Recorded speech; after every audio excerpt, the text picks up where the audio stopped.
soo dhawaada saaxiibayaal. Internetka inta aan dhexdiisa wareegayno waxaan ku dhex aragnaa muuqaalo yaab leh, qaarkoodna argagax leh oo kugu abuuraya cabsi iyo welwel. Dadka qaarkoodna waxay aaminsan yihiin inaysan waxyaabahaasi aysan run ahayn. Haddaba muuqaalkeena maanta waxaan idinkula wadaagi doonaa muuqaalo yaab iyo argagax leh oo ay duubeen kaamirooyinka qarsoon iyo kuwa caadiga ahba oo aan ka soo ururinay internetka.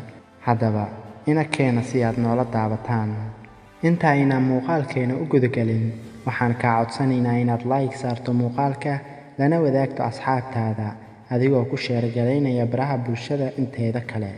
Badanaa aflaanta waxaan ku dhex aragnaa muuqaalo qariib ah oo aynaan rumaysan karin. Haddaba muuqaalkan ma ahan filim, waa muuqaal lab ah. Wiilkan aabihiis ayaa muuqaalka ka duubayay, laakiin wiilkii waxa uu kubaddii u tuuray qof aan la garanayn oo aan loo jeedin.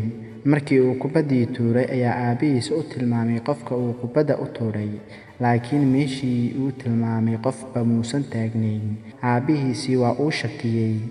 Xoogaa kadib, aabihii asagoo wiilkii kaamirada ku hayo ayaa waxa uu arkay wiilkiisii oo u muuqda in uu qof sii jiidayo, waxa uuna ku tuuray barkad meesha taalay. Markii aabihii kaamirada la soo aaday halkii barkadda, waxa uu waayay wiilkiisii. Subxaanallah. Muuqaalkeena xigana waxa uu noqon doonaa shaqsigii madaxiisa la waayay. Waa muuqaal ay ka argagaxeen dadkii daawanayay. Ninkan aad u jeedo waxaa duubay kaamirooyinka qarsoon. Waa uu socday. Muuqaalka waxaa la moodaa in ninkani madax uu leeyahay, sababtoo waxaa meesha madaxiisa yaalay ku aadanaa meel madow. Laakiin markii uu tagay meesha caddaan, waxaa la waayay madaxiisii. Muuqaalkan ayaa uu ku faafay baraha bulshada, waxa uuna fajac iyo argagax ku noqday dadkii daawaday muuqaalkaas.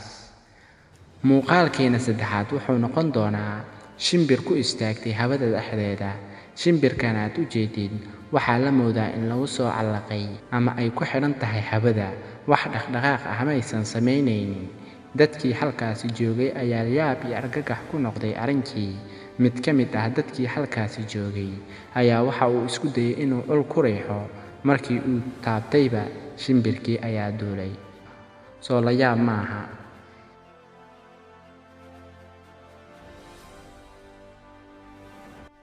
Muuqaalka xigana waxa uu noqon doonaa muuqaal kale oo ka sii yaab badan. Waxaa duubay gaashaanbuurta NATO. Mar ay duubayeen dayaxa, waxa ay kaamiradooda si kedis ah ku soo qabatay wax u eg bini'aadin oo dul socda dayaxa dushiisa. Baaritaan dheer ayay sameeyeen, ilaa haddana maysan fahmin waxa uu yahay waxaasi. Muuqaalkeena xigana waxa uu noqon doonaa dad nooc kale oo ku nool Raashiya. Waa dal aad iyo aad u weyn, waxaana badanaa laga arkaa waxyaabo yaab leh oo aanan la rumaysan lahayn haddaysan kaamiradu duubi lahayn. Maalin maalmaha ka mid ah, koox dalxiisayaal ah ayaa waxa ay soo galeen magaalo aysan lahayn wax isgaarsiin ah. Habeen ayaa ku galay, waxa ayna ku dhex arkeen shakhsiyaad leh suurad bini'aadam, laakiin ka dhaadheer dadka caadiga ah. Wejiyadooda dhammaantood waxay ahaayeen wejiyo caddaan ah. Waxaa cabsi xooggan gashay dadkii dalxiisayaasha ahaa, waxayna ka duubeen muuqaalkan. Waxa uu cabsi badan ku abuuray dadka dalkaasi deggan oo muuqaalkan daawaday.